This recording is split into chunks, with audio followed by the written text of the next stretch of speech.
Welcome everyone to Coaching this Session. My name is Michael Rearden and I'll be your mindset coach today. And today we're going to be talking about the difference between conformity and morality. Now, this is going to be my most recent blog and I'm going to do my best to stay politically correct because this podcast does go on YouTube because Coaching in Session is the more politically and friendly podcast. And I want people to understand that Coaching in Session is all about personal development, mindset, giving you the coaches, the tools you need in order to get to a better mindset. However, there's another part to mindset that we have to understand, and that's going to be the hard truth. I'm going to call you out on your BS if you're acting up. I'm going to call you out on your excuses if they're not valid. I'm going to call you out if you are not showing up in your days and you're just living in your comfort zone. You're living in complacency. Most people live that way. Most people just say, well, it's too hard. I don't have any time. They make excuses. But just because life is hard or not going your way, it doesn't mean that you automatically get a hall pass and you don't have to show up in your day. Well, if you're an adult, you have responsibilities and it doesn't matter if you feel like it or if you don't feel like it. So you need to make sure that you feel like it even when you don't feel like it. Because I'm sure there's a lot of adults out there who don't feel like going to their 9 to 5, but they still do it. And the reason why they do it is because they have to provide for their family. And vice versa with kids nowadays, right? Kids might not want to go to school, but they have to do it to get an education. Now we can play devil's advocate and we can talk about the good and the bad for each of them. But what is going to come down to at the end of the day is what is really happening in our mind. And today's blog is going to be talking a little bit about that. And that's why I gave that little introduction, because we are going to be in an interesting moment, especially in this blog. And as you start to realize that a lot of news is coming out, especially since Elon has taken over Twitter and he's releasing Twitter files of Dr. Fauci and all of the pandemic issues or the shots and all that stuff. So there's a lot of things coming out that a lot of people are becoming aware of. And it's almost like we're shedding a veil on the truth. But again, the truth has to be muffled. The truth has to be labeled as misinformation. So yes, the truth can be labeled misinformation, but it can be really the truth. And I'm not going to tell you your truth or what truth you should believe because that is up to you. But what I will tell you is that today we're going to be breaking down the most recent blog, Conformity versus Morality. And we're going to get a good understanding of what we do, why we do it, and is it going to help us in the long run. If you're new to the channel, make sure to like, comment, and subscribe, but then also to check out our website. And you can always sign up for a consultation. You can get a complimentary coaching session. You can even sign up for our newsletter and you can be a part of our monthly newsletter. And sometimes we have some things that come out every other week. But we are not trying to fill your inboxes with too much because we understand that you have a lot going on. And the last thing you need to be doing is shifting through all your emails just to find this one. So make sure we're in a nice place in your inbox. Sign up for the newsletter, sign up at the website for a consultation, and then begin to read some of the personal development content. And one of the personal development content that I encourage you to read is going to be today's blog. Conformity versus morality mindset. Now, when we talk about conformity, we might think about, well, I'm conforming to society. I'm conforming to someone else's beliefs. I'm changing because someone asked me to change, right? Well, the definition of conformity is going to be the compliance with standards, rules, and laws. So as a society, we conform, right? We conform to making sure we don't speed sometimes. We make sure that we don't hurt people maliciously because that's against the law. And then also we're doing our part to keep the world a better place. So no littering, making sure that we take out our trash. I mean, there's laws everywhere, right? But we learn the standards of what is accepted and what is not accepted. You don't see many yards that you go to in the front of their home and they're just trash in the middle of their yard. Now, in the ghetto, maybe you might see this more frequently, but even there's going to be people who are going to fine you if you have this type of rubbish in your yard. So we have to do our due diligence in making sure that we have standards, we have laws, and we abide by those said laws.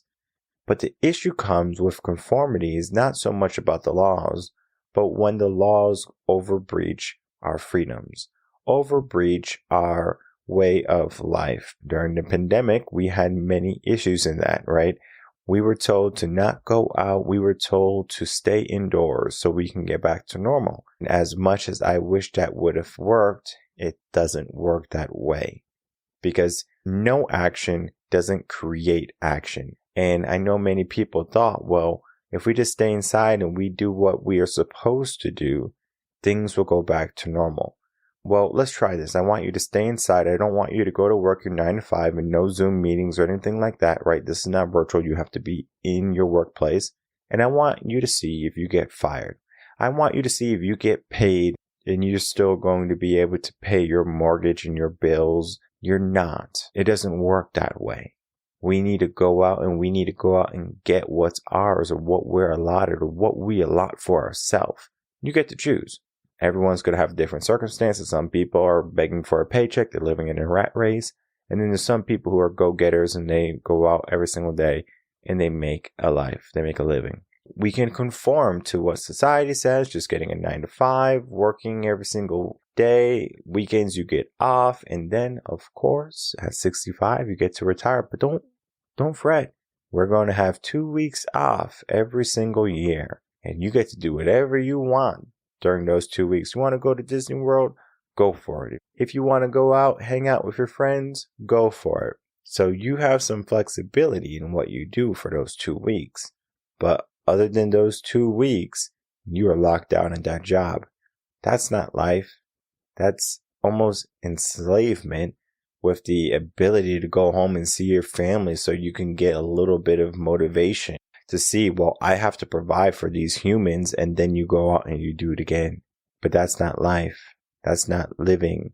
Conforming is not going to give you the life that you dream of. Conforming is going to give you the life that everyone else has. If you look around, everyone is struggling. If you look around, the people who mean the most to you are trying to figure out, well, how am I going to make it to tomorrow?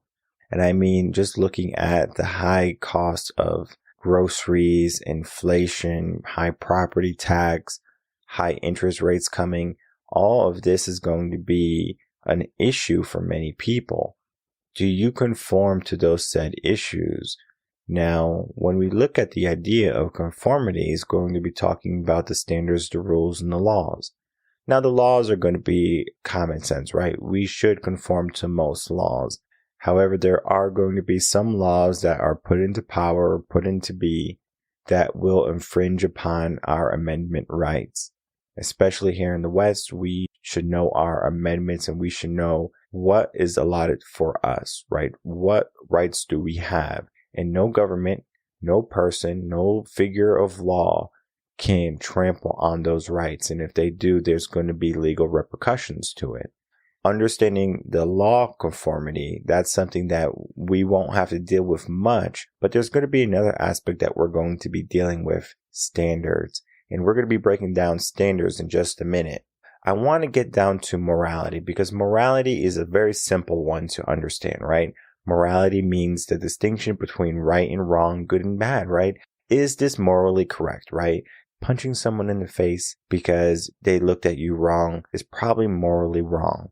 Now, if this person is assaulting you or assaulting another person, right, and you're going to defend that person, is morally correct to punch them in the face. So there has to be some type of situation that requires violence, but then you have to also look at, can a situation be solved peacefully, right? We want to make sure that we're not going around hurting people for the sake of hurting people. That's not what people do. Now, of course, there's going to be some sick psychopaths that go out there and they get a rush of hurting people or doing these malicious things or these things that are against the law. They might have a few screws loose. But just because they have a few screws loose doesn't mean that they're conforming to society, that they're following the standards. And if a group of people decide to all do this negative thing that break the law, are they following the standards? And what had happened during the pandemic is that many like-minded individuals came together with a bunch of bad ideas that infringe upon amendments, that infringe upon our laws and our sense of freedom. And many people started to ask questions. So today we're going to be breaking down what conformity and morality is and what you should know about it. So the difference, again, between conformity and morality is that conformity is going to be dealing with your standards or rules and your laws, and morality is going to be dealing with good and bad, right and wrong. So it's not going to be anything that's going to be so drastic where you're like, oh my goodness, I don't know what the difference between these two are. It is night and day. Trick about conformity is that conformity is going to be also operated with the belief of opinion. So if I have an opinion about something, a person, culture, and I say this is that, then of course people can conform to my belief. They can conform to my opinion on this group of people or a certain topic. Think of cancel culture. Cancel culture is just conformity. People come together and they say, well, I don't like Andrew Tate anymore. I don't like Ye anymore, aka Kanye West. I don't like Joe Biden, or I don't like President Trump, or I don't like Andrew Tate, or all these people that we say we don't like because they did something wrong, or that they did something a little sketchy, or they did something that's harmful. There's going to be people who do things all the time that are not helpful to us, that are going to be hurting us in some way. And we just can't say that it's someone else's fault. For example, I know a lot of people, when Obama became president, this is, going back now, when something went wrong, they said, blame it on Obama. And I know Obama did something funny. He had made a video and he had a chocolate chip cookie and he was trying to dip the chocolate chip cookie into the milk. And he couldn't because the chocolate chip cookie was too big and it couldn't get down to the milk. And then he just kind of shakes his head and goes, blame it on Obama. Because that is what people do. We look for an scapegoat. We point the finger before we point the finger at ourselves. So the standards that we give, especially in cancel culture, we look at someone and we say, you're the problem, not the solution. So instead of us finding the solution or figuring out what we can do, we figure out what we can't do. We figure out who to hate. And that gives us the urge or the motivation to keep on hating this person and say that they're the reason. Until they're gone, we can't take action. And it's amazing because now we have learned something. We are not going to take action because we have told ourselves, our subconscious, our brain, our conscious, whatever you want to tell, that we can't take action until this person's out of office, or we can't take action until this person is canceled because this person is going against what we believe in or what is right. And then they even tack in something different. It's not morally correct. Toxic masculinity. This person is red pill or blue pill. This person is a far left or a far right individual. They're not good for us. As much as I want to say that it doesn't matter what type of political background you have, who you support, at the end of the day, you get to decide who's in your life and what's good and what's bad in your life. Because if something is not good in your life, negative be it, you can make some changes. But what I see people do is that they just try to cut people off cold turkey and they don't even know what they did wrong. For me, it's kind of like when people say, oh, do you like Andrew Tate? And I say, well, why wouldn't I? What has he done? Oh, he's very toxic. He has multiple women and he's doing all of these things. So he's practicing polygamy. He's practicing his right as a man to go out and spread his royal oats. Okay, well, I don't know what makes him a bad man though. Oh, because he said this and he does this and everyone is attacking this man. Well, they're going to keep on attacking him because they have no choice. Because he's portraying what a man can be rather than what men are portraying themselves to be today. So morally correct, right? What's good and what's bad. He is bad because he's not following conformity. He's not following the system. He's not following what the powers to be or the powers greater than him want. They want men to be more docile, be more weak, be more still. They understand that a man can wreak some havoc if he wants to, but they don't want to deal with that. They don't want to deal with masculine men. They can deal with feminine men. They can deal with men who don't have an opinion or don't have a say in the matter or who are passive, that's just what it is. We get labeled this, right? We get labeled good and bad. We learn how to conform because of a group of people who don't like a person. And again, it can be on any side. I'm not picking sides here. I'm literally just talking about the examples that you can attack a person and everyone else follows because that is what's morally correct in their mind. We look at the pandemic, what was morally correct in there. I talk about it in the blog. So you want to make sure you're reading this blog, and then you can understand that there's so many differences between what is morally correct and what is conformity, and what does that mean? Yes, there's some limits here because this podcast, again, is on YouTube. So there's certain things I can't say. But what I can tell you is I do say it in the blog because that's my website. I own it. You can read the blog and you can not agree with me. That is perfectly fine. I'm not here to make you like what I say. I'm here giving you the truth. This is what's happening in mindset. This is what's happening in the majority of people. Yes, you can accept it and you can say, I can see your point. But in the same turn, I'm not taking a side. You can be whatever you want. You can support whatever community you want. I'm not transphobic. I'm not homophobic. I'm not whatever phobic, right? I'm not arachnophobic, whatever phobic. I understand that people are going to be different. I understand that people want to live their life, and why can't they live their life the way that they want to? So when people get attacked, like Jordan Peterson, he didn't want to use pronouns against certain people. Andrew Tate, again, a red pill type of mentality. President Trump, again, just people didn't like him because he was going against the system of politics. And then, I mean, we can go down the list. Kanye, they say he's crazy because he's doing all these different things, and people can attack you just because they decide to, right? Whatever is popular, that's what we're going to do.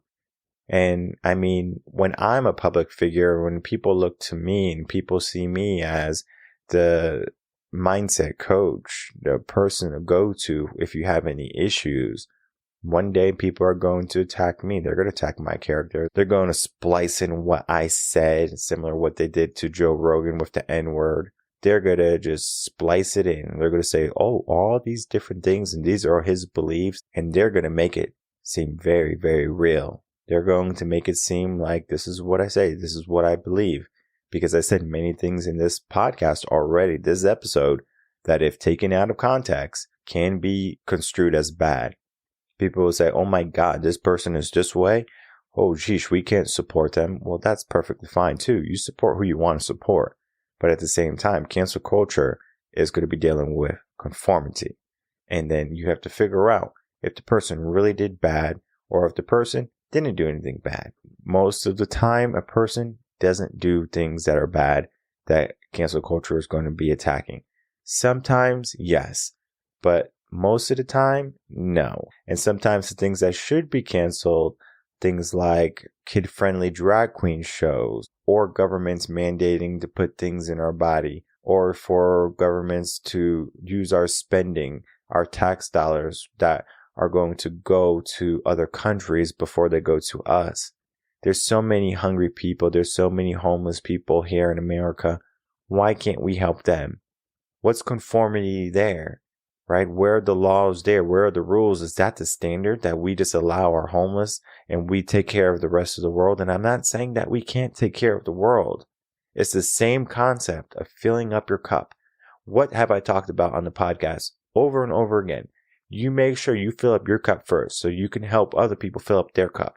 And if we are not a country that can take care of our own, and I'm talking about take care of our own, where we're not just simply attacking each other because of different beliefs and different opinions.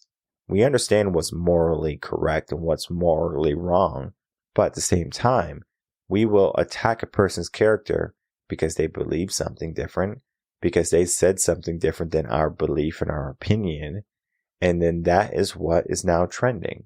I'm going to follow the crowd. Well, following the crowd is not morally correct, but then there's this thing called mob psychosis. Because if you were in a crowd and you couldn't function or you couldn't think for yourself, oh, it's just mob psychosis. So even if you did something wrong, that's not your fault. we need to make sure we can dive deep into our mindset, into our psyche, and we don't continue to just follow blindly. Conformity can lead us to some very dark places, but it can also create some order. So we do have to know the difference between, are we creating order or are we creating hypocrisy in our mindset? So yes, it depends. Morality is easy to understand. If it's good, if it's bad, and it's not so much if it's good for you, because something might be good for you, but it's not good for society or good for the other individual. What's good and what's bad? What's right and what's wrong? And in a court of law, you're innocent until proven guilty. And what they do is they have these court cases and they have these trials to talk about the evidence, to talk about the situations, to talk about why this person is wrong or what bad they have done. So then they can eventually go to jail. Now, sometimes good guys go to jail, but I believe our justice system does right when we are giving a jury verdict to someone who has done something really wrong. And free speech is not wrong. So our First Amendment right, that's the tolerance theory. What I say is what I say, and what I believe is what I believe. And I understand there's going to be rules on certain platforms, Facebook, Instagram, on YouTube. There's going to be things that you can't say, of course, right? Hate speech. We don't want that because it can cause even more divide and it can cause a lot of harm because there's many people who are on the edge and the slightest gust of wind will knock them over. So we have to be careful, not because we need a tiptoe in life, but we are in a very particular place as a society, as a culture, as a world, and we need to be cognizant of that. And that's why this blog, Conformity versus Morality, is going to be a must read. Because in this blog, I wrote about things that we haven't talked today because I can't talk about them. Because again, it goes against policies and regimes. So I encourage you to read, learn a little bit more, dive a little bit deeper into this aspect, and then understand that conformity can lead you to some good, but then at the same time, it can lead you also to a position or a place where you're surrounded by fixed-minded individuals, and it's going to be very difficult to get out of it. And morality is just going to be saying, if the group is not doing something good, then we need to make sure we get out of it. But sometimes I think some people just fall into conformity. If the group is doing bad, they don't care about the morality aspect because they're so entwined in what everyone is doing and creating the standards that they fall victim to the bad. The goal is not to fall victim to society or what's trending or what is really the standards going on, right? The rules and regulations. There's going to be things that keep order, that keep peace. And there's going to be things that are going to be keeping the peace, but at the same time creating discrepancy. And that discrepancy can lead to things that are going to be not so good in the future. So you can support a group of people, you can support an idea, but then it can get twisted later on because of morals. So if one person sees something as good and the other person sees something as bad, who's right and who's wrong? Well, we just have to mix both the two. If it's against the law, then most likely it's a bad thing. If it's not against the law, then you have to ask yourself, what type of character does this bring? Does it bring about a good character, positive mindset? And if not, then we need to start to make even more adjustments. And we get to make as many adjustments as we want every single day. Now, for some people, they're going to have a hard time because, again, they're in that mentality, that mindset to conform, to follow. That is what we are trained to do. We're trained to follow. We are trained to believe. We're trained to do what we're told. And I'm here to tell you that you get to tell yourself exactly what you want in your life. You get to set your own limits and you get to set what is your compass for your character, for what's morally right and what's morally wrong. And there's going to be consequences. Think of it as karma. If you hurt someone, then of course there's going to be consequences for that. If you do something that's going to hurt a group of people, there's going to be consequences for that. And people are not going to sit idle and watch you do wrong. And you might ask, well, who is it that is going to say that I'm doing wrong? If there's so much freedom in morality, if there's so much freedom in conformity, is that there is a human law. And the human law is the golden rule, right? Treat others as you would like to be treated. We're not out to hurt other human beings just for the sake of hurting other human beings, whether physically or mentally. I don't want to physically or mentally hurt anyone. I want to help people physically and mentally to a better place. And a lot of people, they're just so self-destructive in their way of thinking and the way of living. And we need to start to get into the mindset that is going to step away from conformity, step into what is true morality, and that is going to be dealing with the concept of what it means to be a human and what it means to be alive. My name is Michael Rearden. I'm a mindset coach. If you have any questions, you can email me, coachinginsession@gmail.com. Check out our website, revenconcepts.com. Get yourself a coaching session, a consultation, sign up for our monthly coaching plans, and get yourself the mindset that you deserve. I will see everyone on the next episode of Coaching in Session. Until then, everyone, take care.